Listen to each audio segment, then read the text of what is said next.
Hey guys, in this video I will show you all cake recipes in Grow a Garden. So without further ado, let's get started. In this video we'll cook normal cake that is contains with 2 blueberry, corn and tomato. As you can see here, there is first option with 2 corn and strawberry, third option with banana, strawberry and pumpkin. Normal one, then there is rare, all the items here.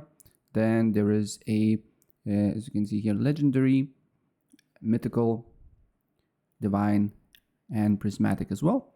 I will leave this website in the description below so you can easily follow up all the recipes on this list. And if you want to cook, you just need to go to near the pot and you need to open an inventory and just write ingredients: blueberry, and then you need to write corn, and let's write tomato here. And then we just need to wait, not wait, but just press cook and wait for 5 minutes until cake is done. On accident, I redeemed the pie, but you just need to go here and press C and get your pie after it's done cooking. So that's pretty much it. If I help you out, please press like.